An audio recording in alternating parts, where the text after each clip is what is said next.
Running high in Pakistan-occupied Kashmir as the September 29th lockdown nears. Islamabad has already rushed 2,000 police personnel to PoK, which is a clear sign of panic. On the ground, the Joint Awami Action Committee, which is a non-political coalition of traders, students and civil society, has called for an indefinite strike. They are not just raising slogans against price hikes or taxes, they're also raising slogans against Pakistani Rangers, the federal police, as well as the terror culture that Islamabad has imposed on them. Remember, a 38-point charter of demands has been handed to the government of Chaudhry Anwarul Haq, which is the same man who promised to revive jihad in PoK before Operation Sindoor. The demands cut across every sector of the region, from scrapping migrant seats in the assembly to reversing tax hikes, from internet connectivity in remote areas to health cards, fair university appointments and an end to abductions. Even a public referendum on refugee representation. Sources say mass arrests of anti-Pakistan activists are now imminent. The police, the Rangers as well as the Federal Corps all have been deployed to crush what is becoming a people's revolt now. Let me go across to G.D. Bakshi, defense expert, joining us on the phone line.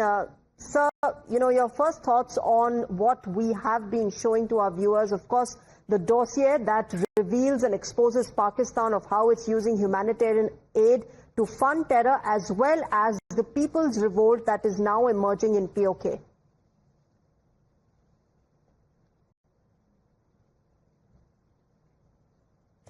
General Bakshi, are you able to hear me?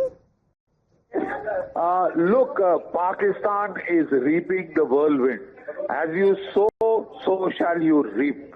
They have been a nuisance for all their neighbors. They have been a nuisance unto themselves. They have force-marched so many ethnicities which want nothing to do with Pakistan. The people of Balochistan, the people of Sindh, the people of Pakhtunkhwa, they don't want anything to do with Pakistan. And now it is the people of PoK,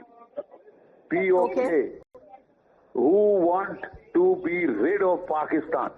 They are keen to join an economically vibrant India, right?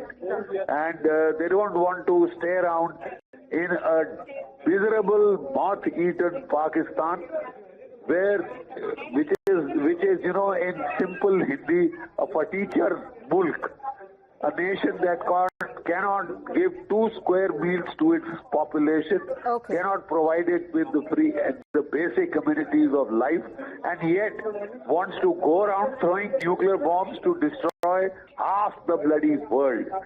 Right. We have now a trader-in-chief in Pakistan instead of the army chief, Mullah Munir, who's trying to sell the oil of Balochistan to America, the gold, copper, tungsten and rare earths to America.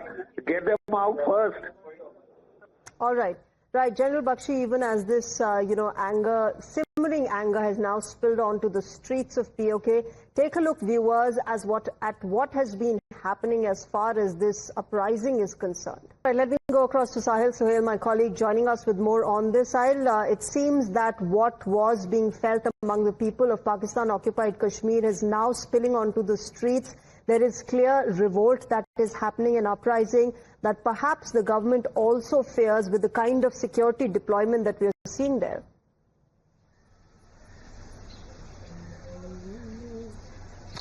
Well, certainly there have been, in fact, multiple agitations in past as well, but this time around the Joint Awami Action Committee, which is the central organization of students, of traders, of civil society, has come up with a detailed, in fact, the agitational plan, and this agitational plan is beginning on 29th of September with indefinite strike.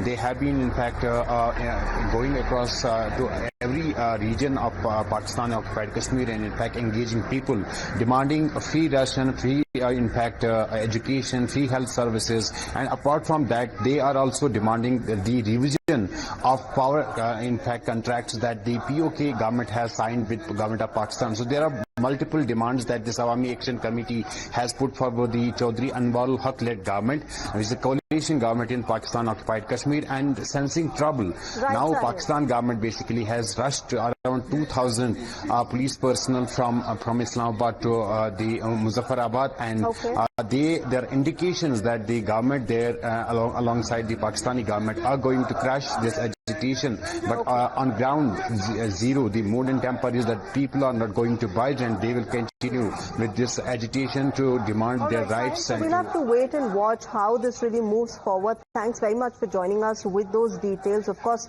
we'll keep coming back to you for the latest as far as these protests in PoK are concerned. Viewers, it's time for a short break at the moment. News and updates continue on Times Now.